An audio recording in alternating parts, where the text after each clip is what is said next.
here today with Dr. Hakeem Oluseyi, and uh, the introduction today is just to say how incredible of a speaker we have with us today, not just for his brilliant mind, but for his, as we said before the call, uh, pretty looks. I think it's Yeah, really great. Yeah, welcome, Hakeem. Thank you, Miriam. It's good to see you again.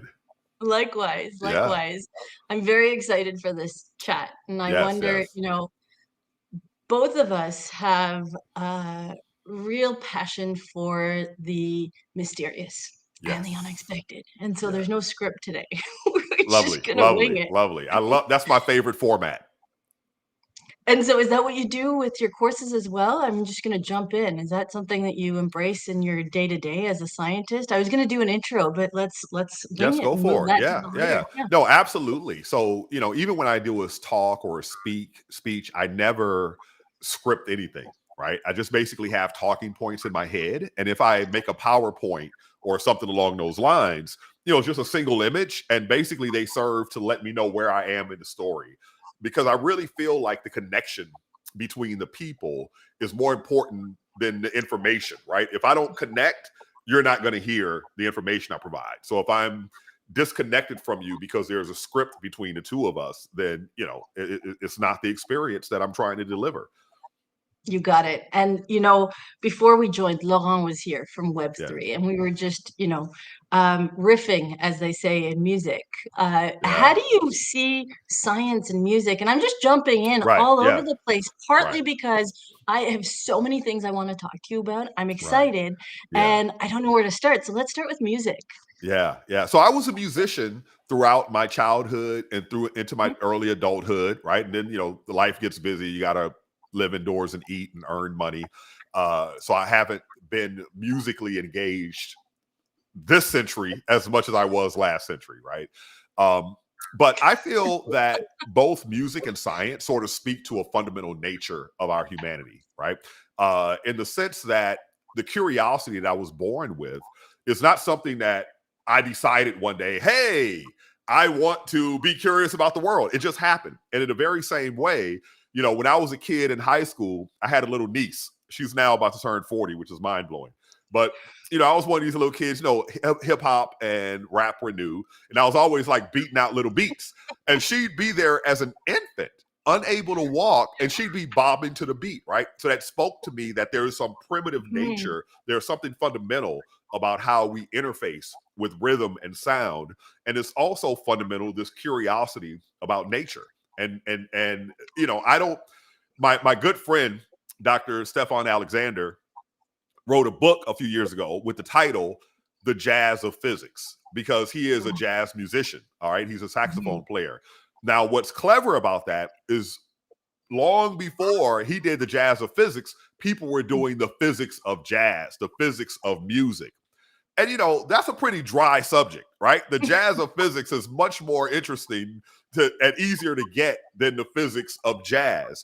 And so people do try to make a more direct connection between the two, but I mhm. feel like that is not necessary. But this fundamental, when we look at our fundamental nature of human beings, how we express what we feel within us, how that translates to action and thought, I see a deep similarity between the two. Absolutely. And there's a resonance within our Yes. fields, and Yeah. let's bring in space. How does that tie Yeah. in? Yeah. Well, it's a matter of perspective, right? So when I study space, when I began studying space in earnest, I was almost 30 years old, right? The first time I looked through a telescope, I was 26 years old. And if you look at, let's take it all the way back to Pythagoras, okay? So Okay. if you're sufficiently geeky, you know Mhm, about this phenomenon known as the harmony of the spheres. So mhm, Pythagoras is the person that introduced the musical scale to Europe. All right. mhm, So he invented the Pythagorean theorem. He invents mhm, the musical scale, but we don't know if he actually invented it, but he introduced it into Greece. But if you look at the way that people thought the universe was structured, they believed that the heavenly bodies were sort of like stuck to these crystalline spheres that surrounded yeah, Earth. And the yeah. number of spheres matched the number of notes in a major scale, right? Mhm. So you have the sphere of the moon, the sphere of the sun, the sphere of Mercury, Venus, Mars, Jupiter, and Saturn. Boom, boom, boom, boom, boom, boom, boom. Then you're back to the fundamental note, boom, right? And it was said that Pythagoras was the only human who could hear the harmony of the spheres, that they would play this music. But because it's there every day of our lives, we never notice it. But Pythagoras, because he was so ultra dope, he could hear the harmony of the spheres, right? Yeah, So totally. that is the first connection, I think, that is known in Love it. history of this Yeah. connection between space and music or art. But in today's world, what we actually are doing is we are taking, instead of taking our telescopes and looking at an interesting object, we have these telescopes that tile the night sky, right? So every night they go and they look at every region available of the sky, and they'll revisit the same location multiple times per night. And if you Mhm. do this of 5, 10 years, you Mhm. now have a movie of the night sky, all Mhm. right, where each image is a frame. And there are stars that change their brightness. There are some of them that pulsate, for example. And so once we get this data, like the last paper I published on this topic, it was 5 billion observations of 24 million objects. And you're Wow. not going to look at that with your Yeah. naked eye, right? You have to use some sort of statistical analysis. But the first thing you want to do is classify the different types of objects into their particular categories. Well, guess Mhm. what's the best categorization tool that we have? Our own ears and minds. So Mhm. people have decided to what they call sonify those light curves of objects, right? So even though looking at it with eye, you can't tell, oh, this is an RR Lyrae, this is a Cepheid variable, this is a mirror valuable. If you turn it into sound and you let students listen, very quickly they can go through them and classify them, right? Yeah, So that's that's very cool. another connection. Yeah. Yeah, Absolutely. I just, as a fellow geek, I'd like to revisit Pythagoras because I'd like to go beyond yeah, before, pre-Greco-Roman. I think there was a yeah, lot of connection between celestial spheres and yeah. music and resonance. Mm, And even mm, from, the wonders of the world, there's this yeah. resonance that, Mm, we see in seismic proportions from yeah. down That's below right. and That's from up right. Yeah. above. Yeah. And so Yeah. I wonder in terms of, we have the pentatonic scale, Yeah. we have Yeah. other types Mm, of mm, mm, numerical, I guess, systems. mm. Um, what are your thoughts in terms of the metrics that we use? A bar has 4 beats and Right, certain, right, right. yeah. Well, there's a lot that's similar. Like, for example, planets and stars ring like a bell. So on the sun, there's what is known as the 5 minute oscillation pattern. So the sun is ringing like a bell, right? Of course, there's no air between us and the sun to transmit the sound. Right. But people have actually done that work of here's the sounds of space. And what determines the note on a guitar string Mhm. is the mass density of the string and the length of the string, right? So if I have an infinitely long string, I can have a wave of any wavelength. But the Oh, good. but Yeah. the We're second I tie it down on each end, now it has a note. Well, the earth has a particular size, right? It's a cavity.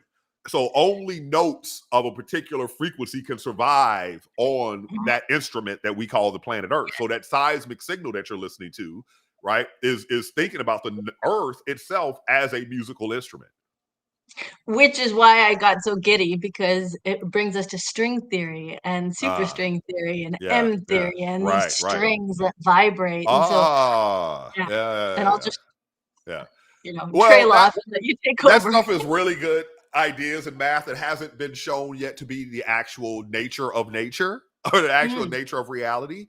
mhm, But if you think about it, what we call particles, electrons, protons, photons, right? They are like musical notes. And what do I mean by that? If I hear a musical note, I call it, I give it a name. Oh, that's a C, right? Especially if you have perfect pitch, right? That's a G major, right? Or a G flat. But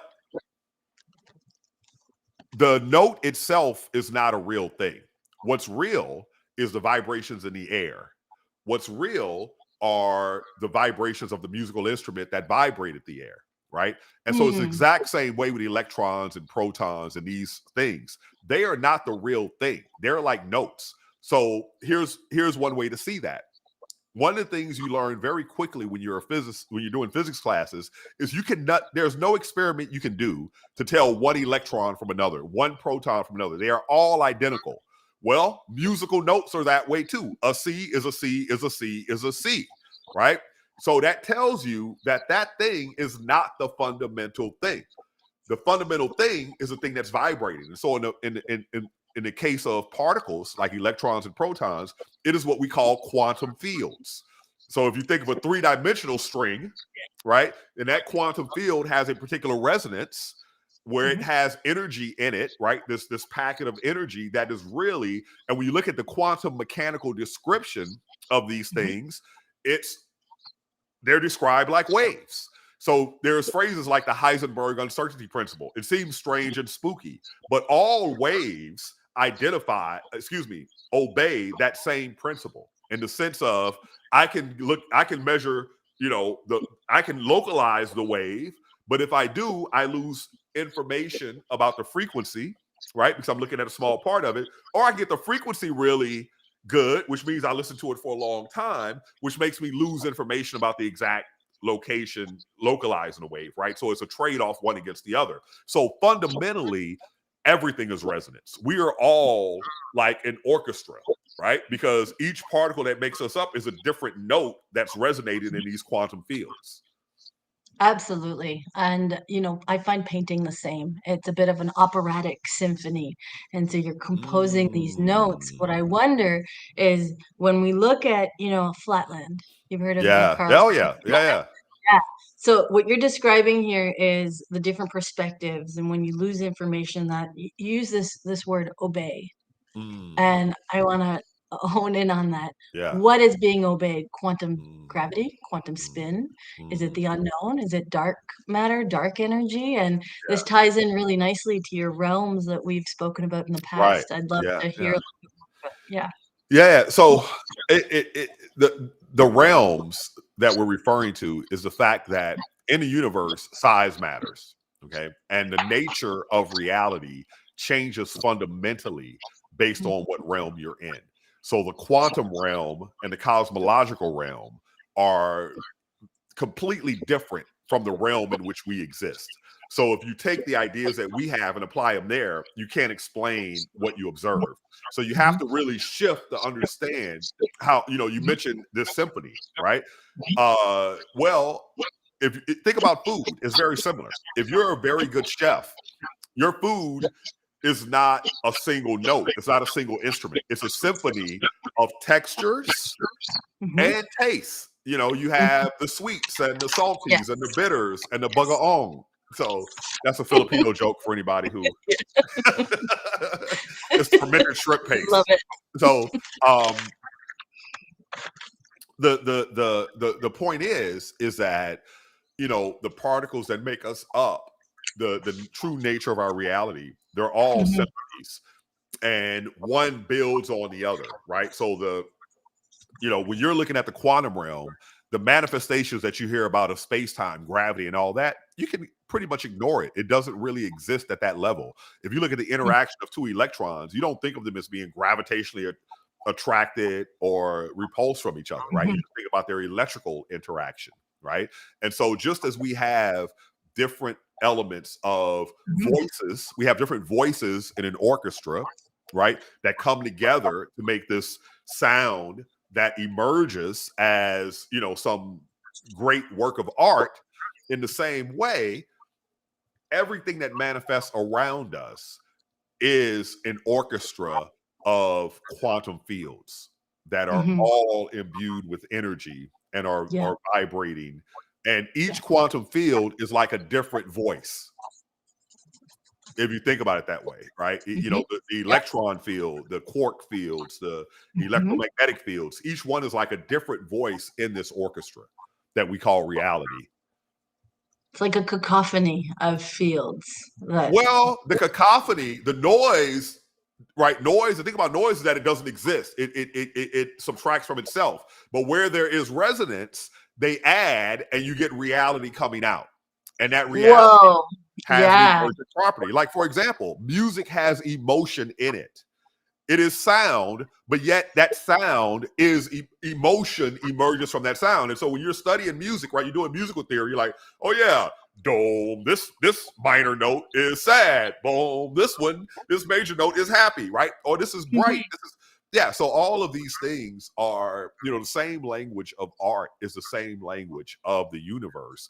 Mm-hmm. And but how you see that is not something that we're taught generally, right? Yes. And that's what I'm hoping to express. That's incredible. And I wonder, is this some of the things that are these some of the things that you teach in your new course at MIT? No, it's What you not do? MIT. It's at George Mason. I'm Oh, sitting I'm in my sorry, hotel. Right now, George I'm Mason. sitting at Yeah. Princeton University. So I have two appointments. One Okay. is at George Mason University, where I teach, and Princeton, where I'm researching. I'm a part of a satellite team.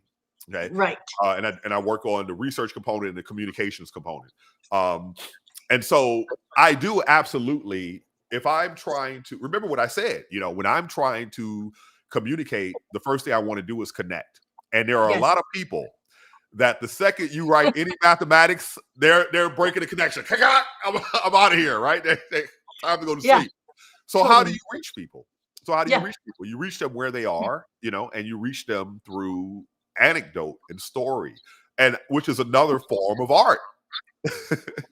Absolutely. I'm just recovering from my MIT flub here because I did do my research and due diligence as an interviewer, and I could have sworn I saw it.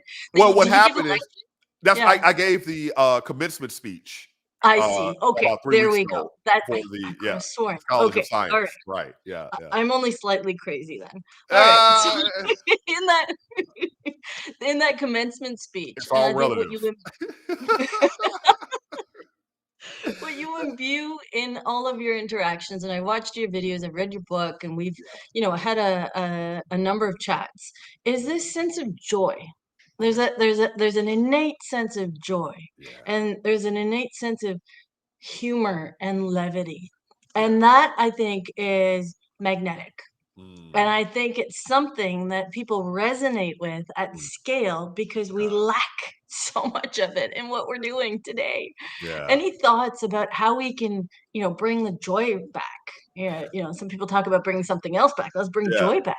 I think it goes to that old, I don't know what you call it, statement, aphorism or something, but it smile and the world smiles with you. Cry and you cry alone. Or is it laugh and the world laughs with you? But it's real. We vibrate off of each other's emotions and feelings.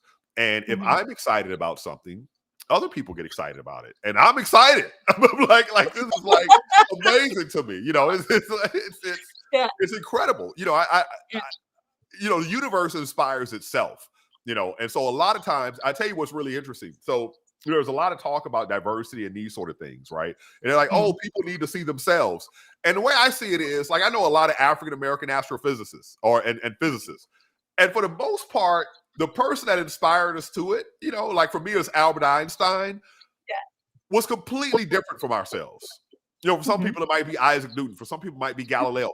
But when it comes to actually surviving in the field, having a mentor that's similar to yourself makes all the difference because they understand exactly what your specific needs and challenges are, right? And so that type of mentoring is necessary. But the inspiration is, I feel like it's the universe itself. And I'm just a vessel that I've been able to see it this way. Let me share with you this cool thing this is so cool. Let me tell you about it, right? That's how I feel about it.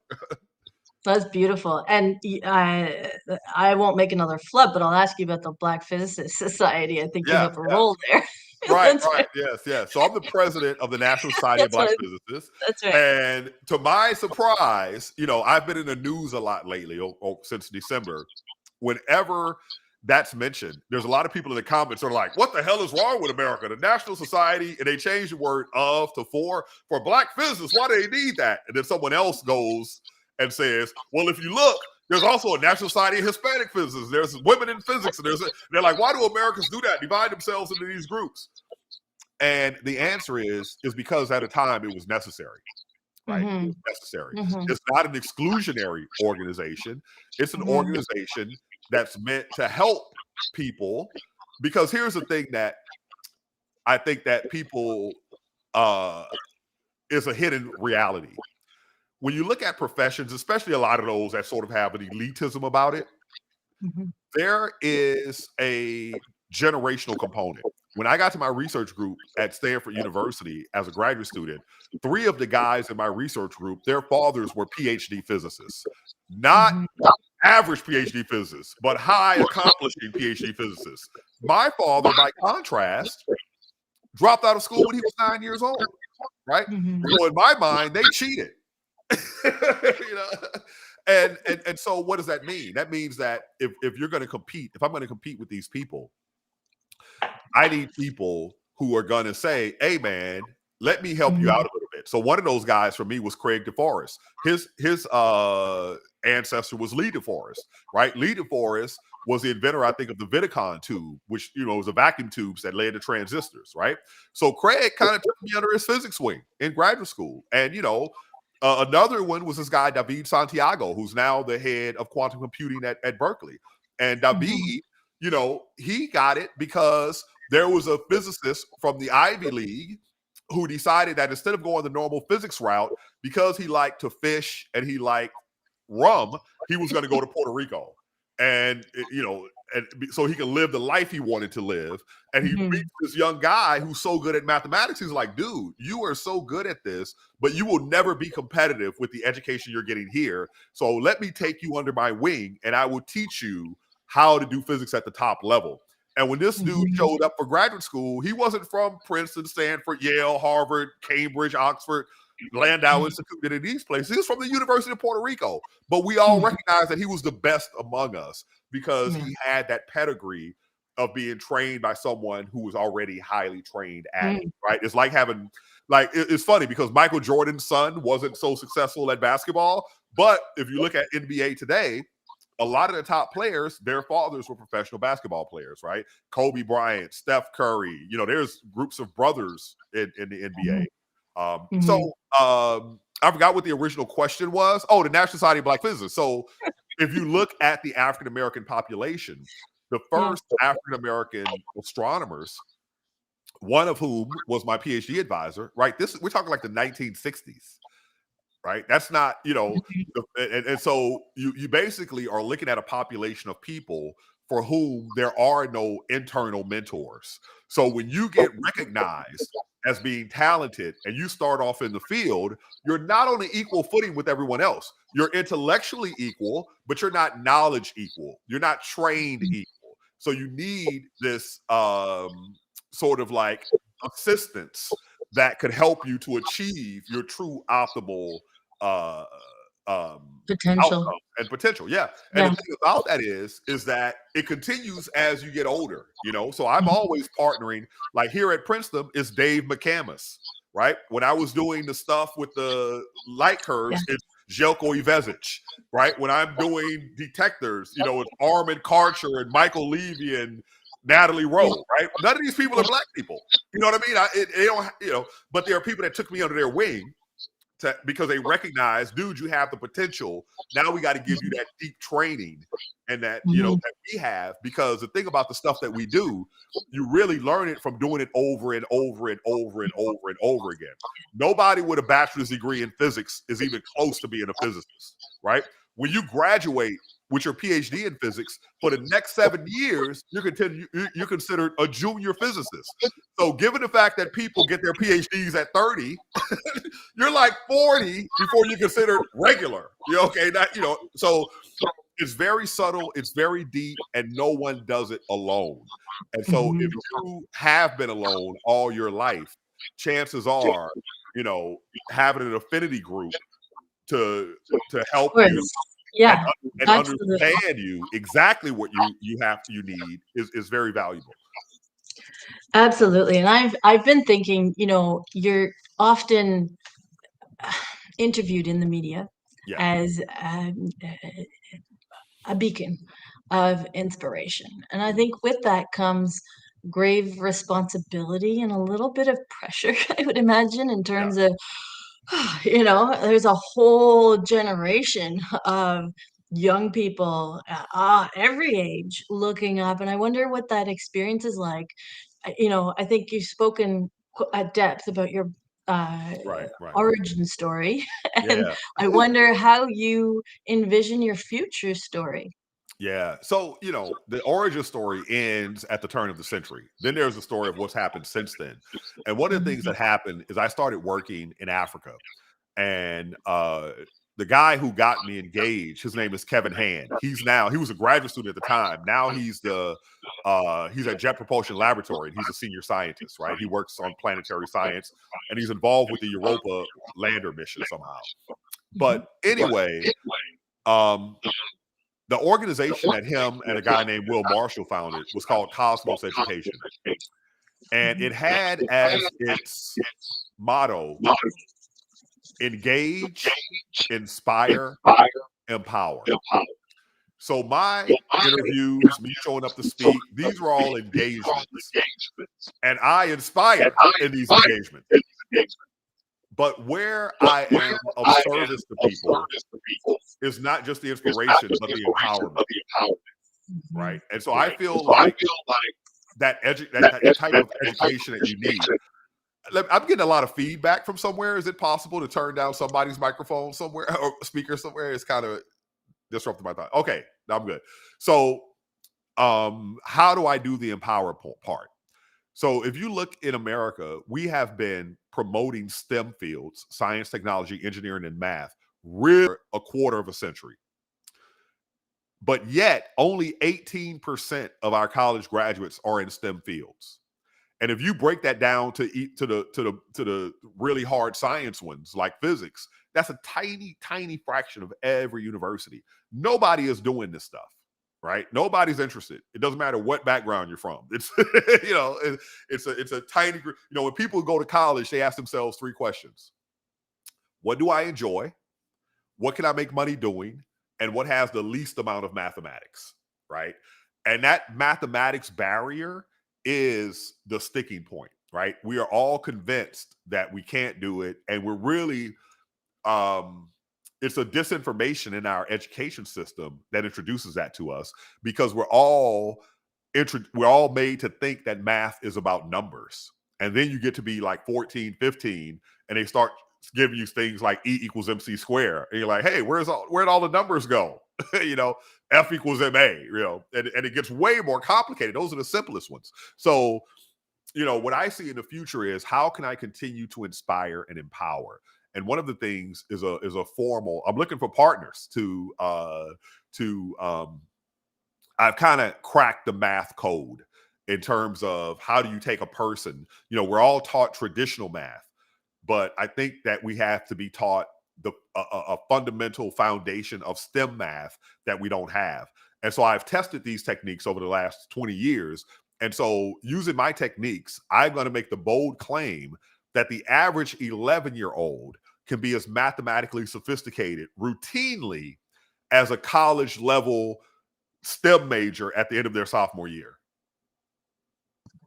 I believe it, and I love it, and that's why at HoloArt, we're rolling out the stream education that we've been chatting about in the Right, background, right, where right. we also add art as a piece, and I don't know if you saw the article that came out earlier this week about the college dropout, who went on to he left to go study poetry or to become a poet and won the Fields Medal, Oh, and I think wow. yeah, I'll How do you send do that? well, I think, If you've maybe left, how do you win it after you've left? I think what it gets to for me is the link between polymathic Mm, disciplines that we mm, used to teach and the purpose of mm. education, where it was Yeah, teleologically as a pursuit of enlightenment.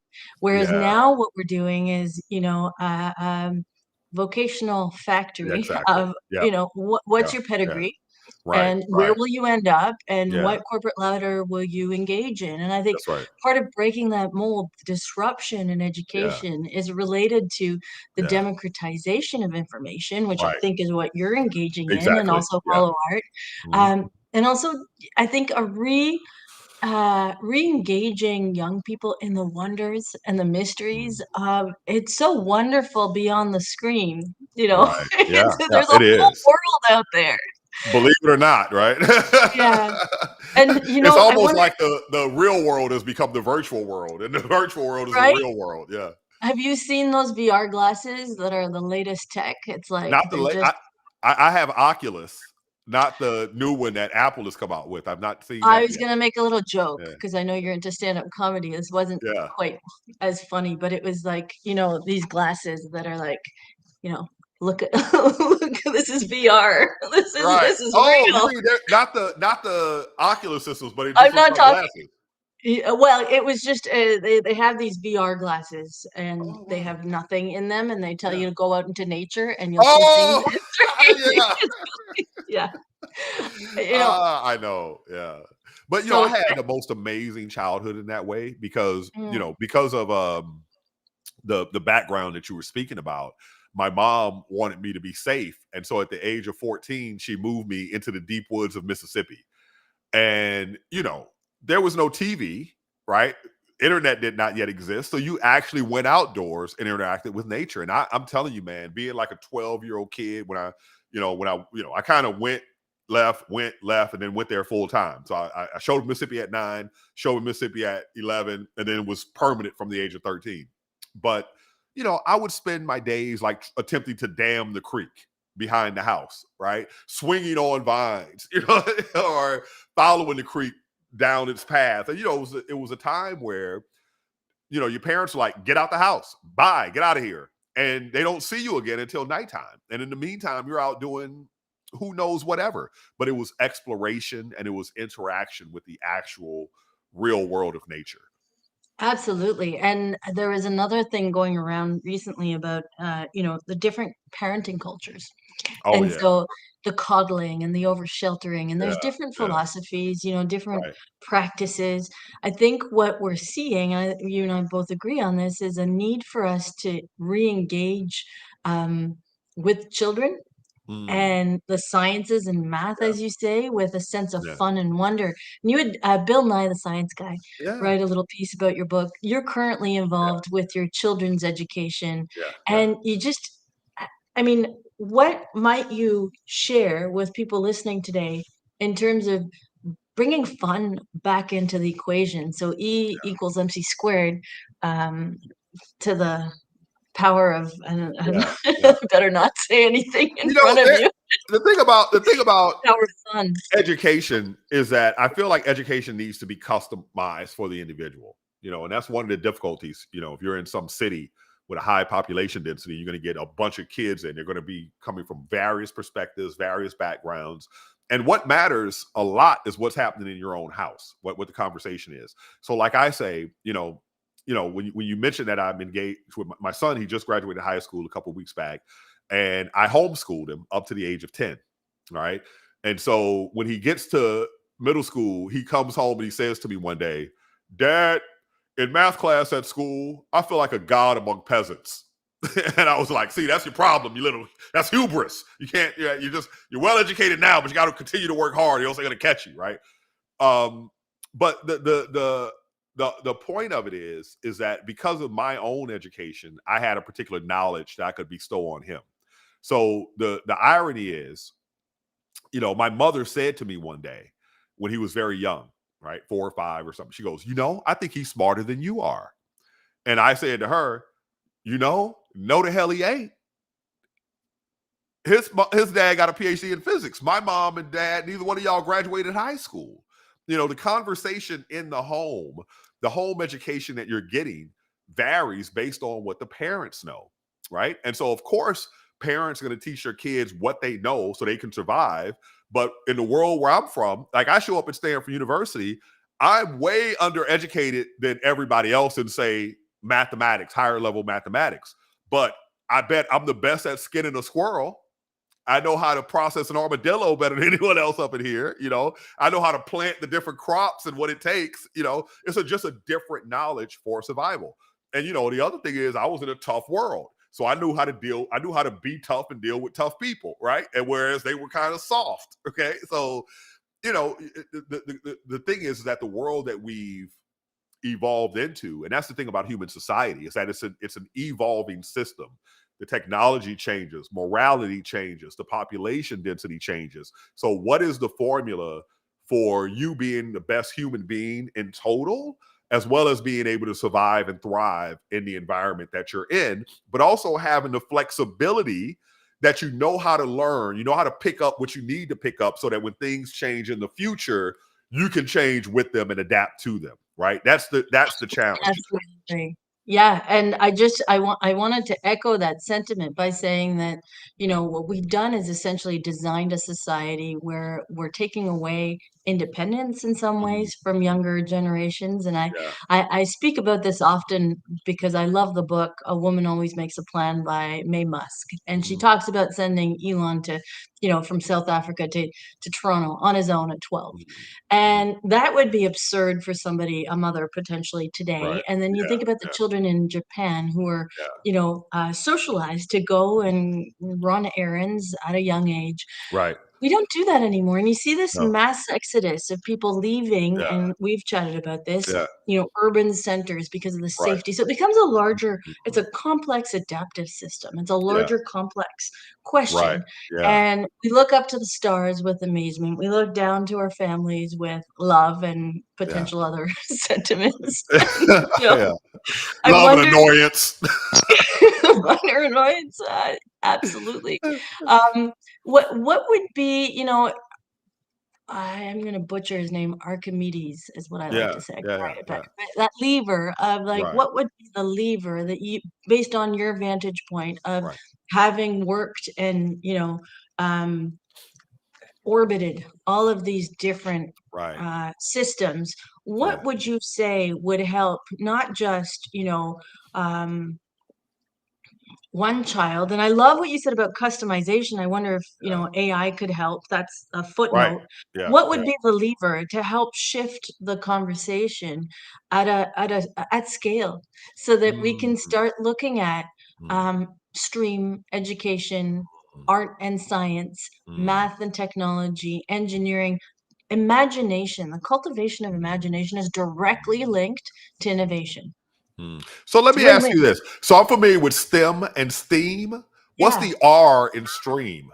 That's a great question. So R is typically used for reading. Some people use it for Oh. recreation. So Ah. reading, you have to be able to read to be able to get to the other stuff. And what I've noticed is that a lot of people are, well, there's studies that have been I'd say, attention spans. We can't yeah. focus. I'd say resilience. So Ah, there's a lot, there's a minority of people who are well educated. It's typically from parents who are well educated. I like to mhm. say that, and again, education varies. It depends on what you want to do. It's not always university education, right? It's, you know, Of like I come course. from Of course. skilled manual laborers, right? Trade Yes. type people, right? Yes. Um, so I kind of lost my train of thought. Where were we? Oh, resilience. Just Yeah, yeah.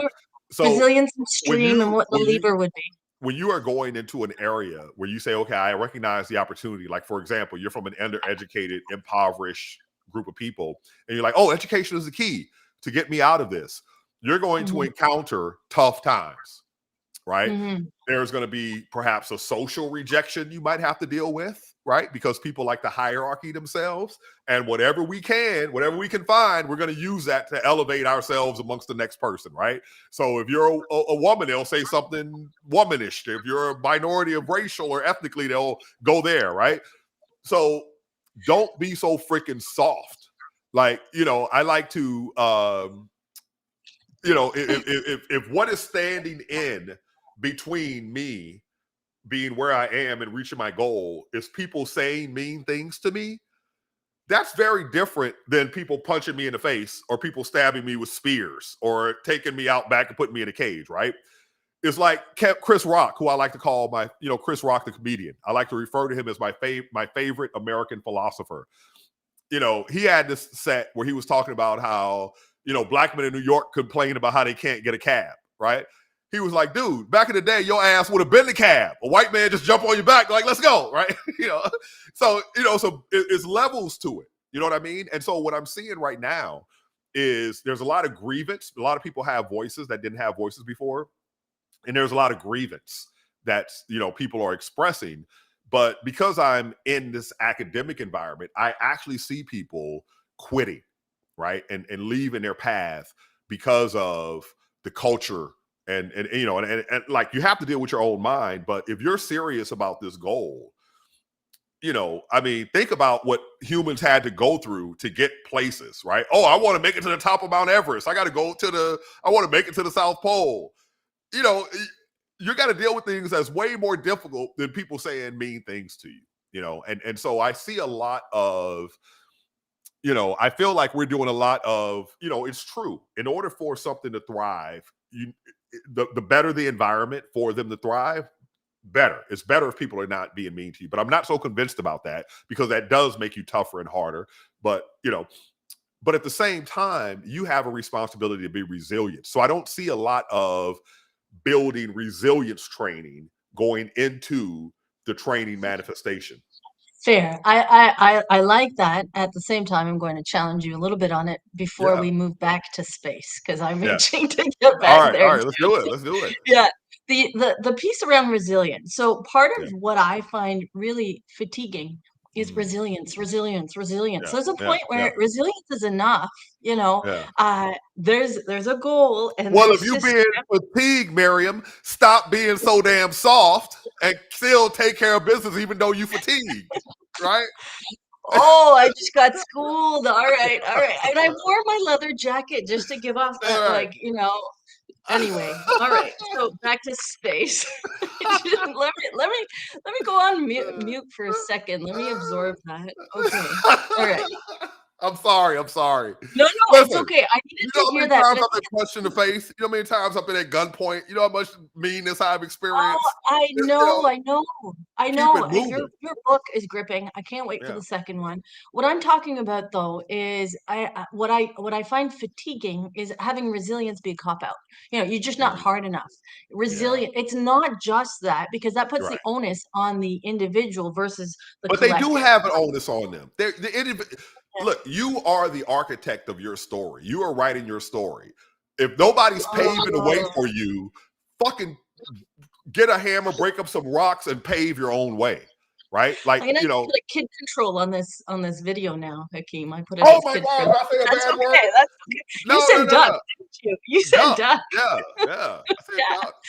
I'm out But of luck. I beg to differ. I see what you're saying. I agree with you. At the same time, I think you're paving the way. I think you're making it easier. I think you taking on the role of president with the black with us Yeah, is a way that you're kind of moving into that direction. And I agree with you in terms of not having these smaller identities, but there is a need for some sort of affinity.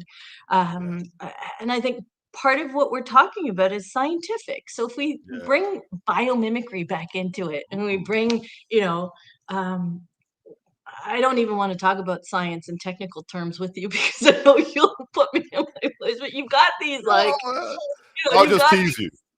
I know you've got these things and Yeah. they attract each other. And I think part of it is we Mm, see people in the same way.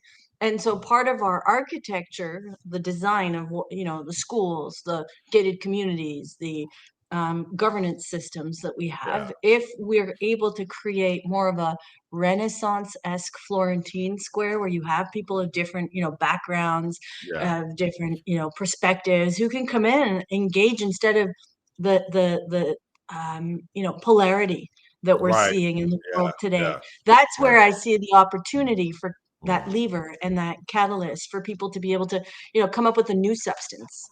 If I could get anything out of the human psyche, it would be tribalism and this hierarchy crap. So I've been to now, almost 4 dozen countries around the world. Mm, And, I like to mix it up with the locals. And what I see is that in every country, there is an identity hierarchy that exists, but it's different from one country to another. It's the same way that religion varies more strongly by geography than anything else. Like in one country, I'm up here. The next country, I'm there. Next country, I'm there. And it's like, okay, that means it's completely arbitrary. It's completely made up. And so whatever the thing that I see about us, we're individually brilliant, but together, we're greater than the sum of the parts, right? And I always say that if humans were trusting and trustworthy, well-behaved, we'd be Star Trek tomorrow, right? But we're not. And that's the problem. That's why I talk about resilience, because yeah, it would be great if everybody behaved, but they're not, they don't, right? That's the thing. They don't. We're not, I look at being a civilized person as meaning that I do not every day respond as my animal instincts tell me to. I use rational thought and understand I'm in a social system, and I try to optimize my behavior for me and those around me having the best outcome within the system that we live, not just, hey, hit you on the head with my club, right? It's, um, and so when I was a young student, or I say a young student, I was an old student, but I was younger than I am now, right? So when I was a graduate student and I got to the point, it's all relative, right? When I got to the point of being an advanced graduate student and people were asking me to come around and speak to other students, how do, in the world of physics at the elite levels, the way that people fail generally comes out of a judgment about you, right? About where you are mentally, intellectually, creatively. And what happens is people sort of, you become ostracized, right? And you feel so bad, you quit. But it's not that you're not creative. It's not that you're not intelligent. It's just that you haven't grown to your optimal intelligence and creativity yet, right? And if you have the right mindset and the right work ethic, you wouldn't even be here if you didn't have the fundamentals of creativity and intelligence, right? So people are misjudging you because they want to find someone to look down on, right? And so what I would advise these students for their resilience, I would say this to everybody: don't quit, let them kick you out, because that never happens. They never kick you out. And then what happens? You end up getting that PhD. And so I ask students, I asked them, I say, hey, have you ever been to the doctor? And everybody's like, yeah. And I say, okay, what was your doctor's grade point average? How old were they when they got their MD degree? It doesn't matter, right? Because once you have it, you're now in a completely different state. So what's going to prevent you from doing that? The difference in Hakeem, like, I'll give you another example. I was talking to the former president of the University of Maryland, Baltimore County. His name is Freeman Hrabowski. And he said to me, he goes, Hakeem, what do you think is the number one demographic characteristic of students' parents that correlates most strongly with that student declaring a STEM degree and actually completing it? All right. And I said, oh, that's easy. Parental income. And he goes, nope. And I'm like, oh, okay. Education level of the parents. And he's like, no. And I'm like, whether or not the parents have STEM degrees. He's like, again, no. I'm like, okay, well, what is it? And his answer was whether or not the parents were born in America. If they were not, the student would persist and complete that STEM degree. So I was aware of this. I called it immigrant hustle, right? And so coming from Mississippi, going to the San Francisco Bay Area, I had immigrant hustle. So what is immigrant hustle? Immigrant hustle is about the consequences of you failing, right?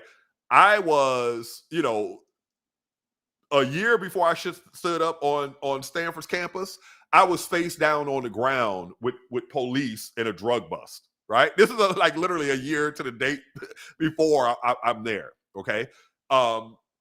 So I'm looking, if I don't make this work, where am I, right? If you go 2 years before that, where was I? I was a janitor who was a college dropout, and I attempted to move up to bellhop. And when I couldn't move up to bellhop, I was like, I'm going back to college. So if the college thing don't work out, I'm going back to being the janitor that couldn't move up to bellhop, right? I'm back to $4 an hour. So people that come to the West from parts of the country where they don't have the same opportunity, they see the opportunity and they refuse to let people's meanness or whatever stop them from their goal, because what they have to go through is not as dire as what they will have to go through if they don't make this work, right? But if you're comfortable, which we tend to be in the Western world, right, then you might not have that drive to complete what you started just because times get tough. Absolutely. And I think I love that phrase, immigrant hustle. And I think everybody has it depending on their frame of reference, right? Yeah, depending on your frame of reference. I'll tell you what's funny. When I got to Stanford, I was like, yeah, y'all might be better educated than me, but can't nobody outwork me, right? And I was known for how hard I worked. And so when I go to Silicon Valley, I didn't know anything about chip manufacturing. I knew about plasmas. All right. And so I go there and I'm thinking I'm going to use the same formula. Oh, yeah, I'm going to outwork everybody. So here I am showing up Saturday night at 10 p.m. to work in the lab. Guess who's else there? The Chinese, the Indians, the Koreans. I'm like, damn, they're on my game. They figured Oh me yeah, out. I mean, really, what we're seeing now with artificial intelligence as well is, I think, a dumbing down of the population. And when we Mm, think about the, trust fund mentality of people who mm, don't have to necessarily work as hard, I think we see these hierarchies. I wanted yeah, to jump into quantum physics and yeah. quantum realms and quantum fields, but I'm going to linger here for just a little bit to talk about your incredible stratospheric kind of, Mm. you're just um, do you want to share a little bit about Nat Geo and your other interviews and Okay. other things that I The don't know things if I you have want me going to? on. Oh yeah, Yeah. sure. So one of the things that happened with me is I've always been a performer. I've always been a arts in the STEAM thing. So it was music and dance in my youth.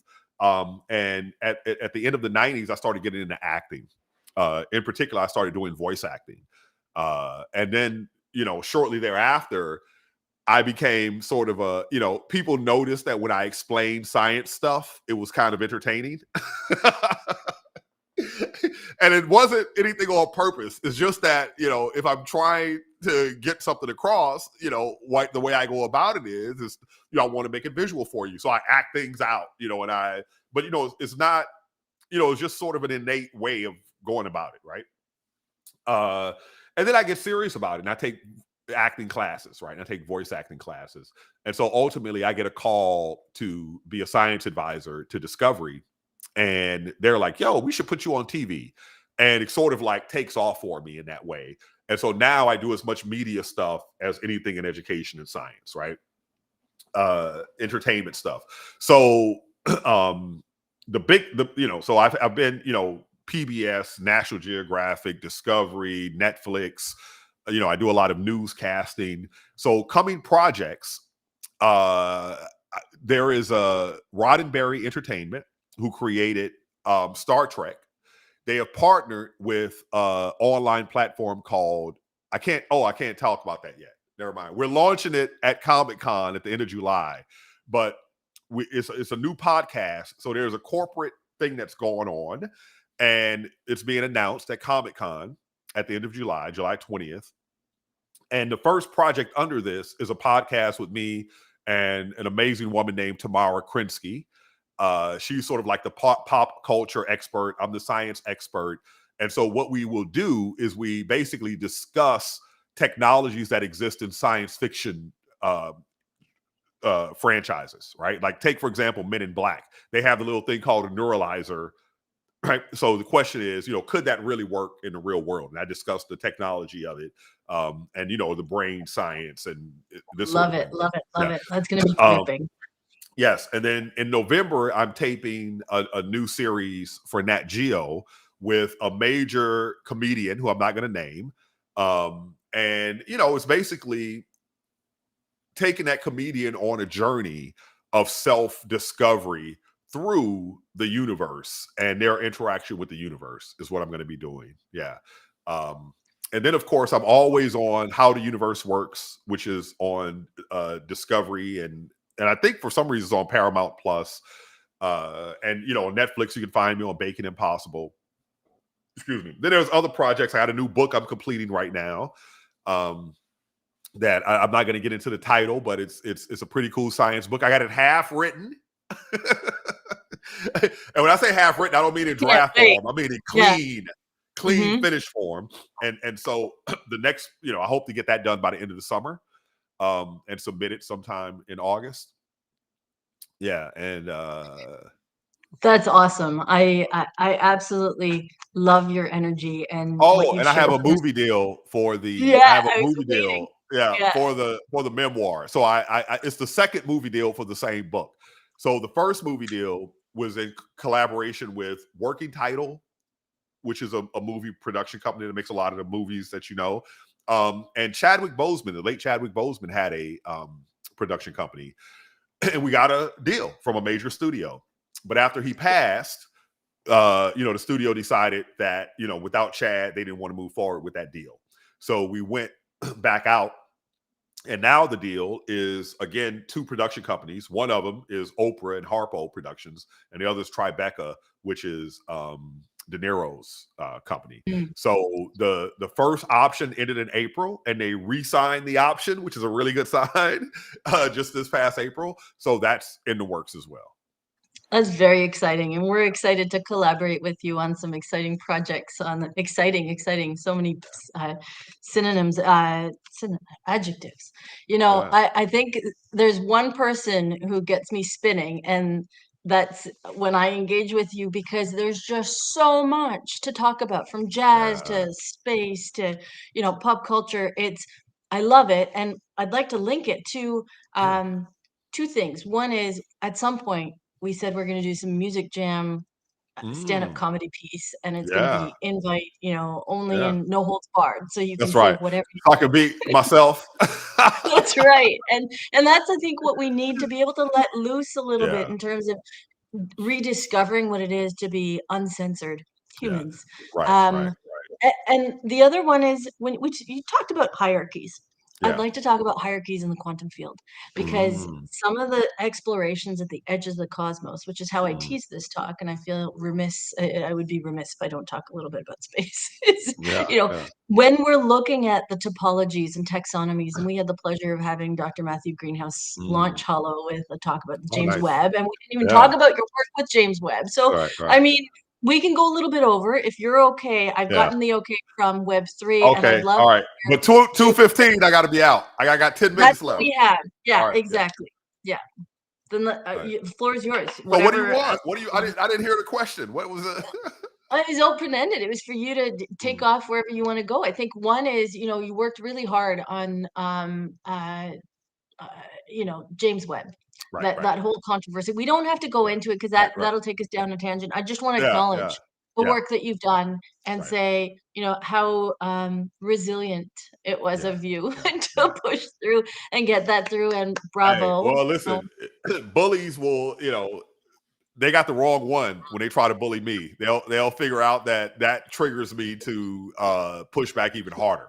Right. Yeah, I'm of that personality where, even coming up, the most motivational thing for me is for somebody to say, "Oh, I don't think you can," or "I don't yeah. think you're the one." My mind goes straight to, "I will show you." I will Um, show you. yeah. Reverse psychology works then.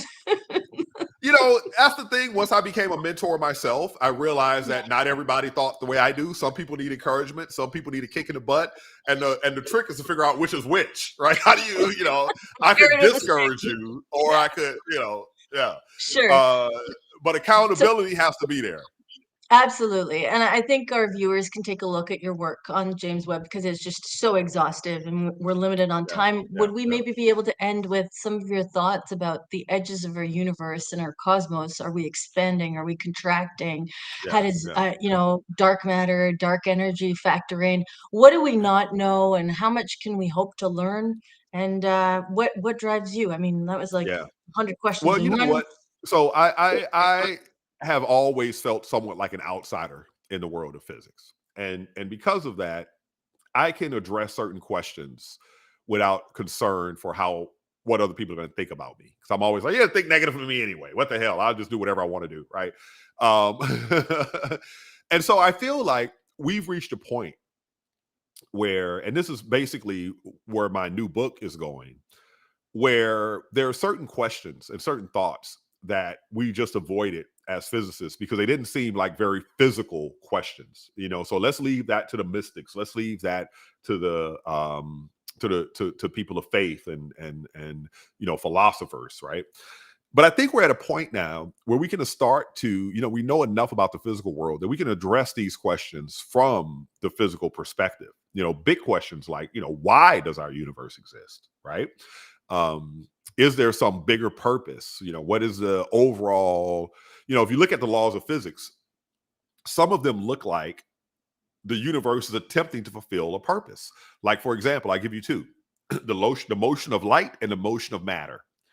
At the most fundamental, when light moves from point A to point B, it does so consistent with what is known as the principle of least time. It minimizes the time it takes for the light to travel from one point to the other. So the question is, how the hell does the light know? All right. And the same thing comes up in the motion of matter. It satisfies what is known as the principle of least action.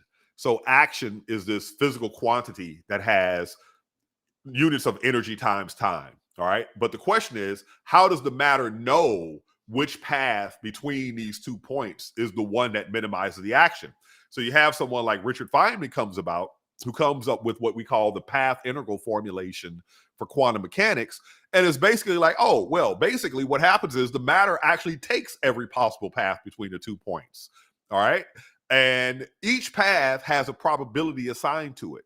And the one that we see manifested is the one that has the highest probability. But these other paths are also taken, but we just don't ever, they're so rare that you don't see them. And so people began to do experiments on this.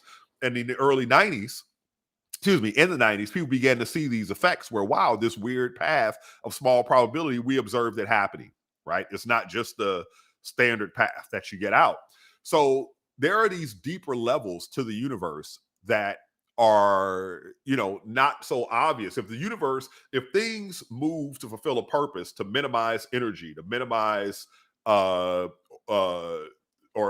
minimize the time, minimize the action, then what other higher purposes could the universe be fulfilling in its evolution as it's going about its thing, right? And then if you think about that, you can ask yourself, well, what role does life and intelligence play in that, right? Why do we exist? Why does our intelligence exist? Why does mind exist? So whatever it is, clearly it's not a high priority for the universe because, matter, the dark sector, dark energy, dark matter make up 95% of all that exists.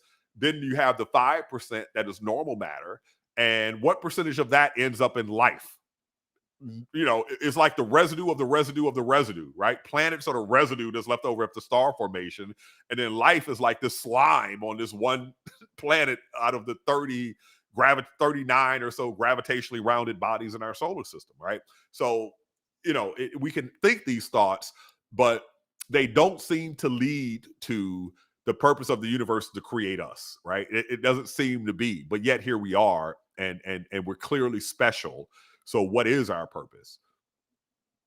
It's a great way to, end our session today with what is our purpose. And from your book, I keep thinking back to that section you had about being thrust on the stage to give a sermon. Yeah. Yeah. Good old And I Reverend wonder, Cherry. well, if you'd like to close us out with a, 1 minute, 2 minute sermon, it doesn't have to be I don't Ezekiel, have a but, sermon. I don't have a sermon ready. I don't, yeah. I mean, I just feel that, we are the people who come to think about once you get older in life, you can begin to curate the humans that surround you, right? You're not thrown into class and this sort of thing. And I like to curate the humans around me to be positive, constructive, productive people, right? And that's kind of, it's like, I don't engage in fights and debates and things that are to no purpose, right? And I think that getting that sort of noise that serves as grits in the gears of, a lot of people, listen, it's different strokes for different folks. Some people would love to go back to being hunter gatherers, right? I'm a progress focused person, right? And other people are like, yo, let's go backwards, which is hard given, after all these centuries of domestication that we've been through, so yeah, it's different strokes for different folks, but I think as long as you're positive, as long as you're constructive and productive and contributing in a positive way, then, as human beings, we can, create the lives for each other individually, because we are the architects of the world that we live in, right? And it's always a battle between positive and negative forces. And if you look at a place like Twitter, everybody complaining, right? A lot of grievance about the world, and it's toxic, right? It's toxic in there. You look at the world of pictures, and everybody's like, "Hey, look at my great body." you know, and I was like, you know, it's like, what, you know, humans, love them, hate them, you know, we're all over the place. And it's wonderful. Absolutely. And I love it because I will not compliment your mind. I will compliment your physique. Yeah, as long as it's clothed, it can Right? give off a It's been a I can trick joy you. chatting Thank with you. you as always, and looking forward to future collaborations. It's going to be Sounds good. fun. Look, love Yeah. to hang out again, and drinks are on you. All right. Have a good one. Take All right. care. Thank you so much, HoloArt community. It was good to have you suffer through my ideas. Thank you. Brilliant. Thank you so much, Hakeem. We'll chat again soon. All right. Bye bye.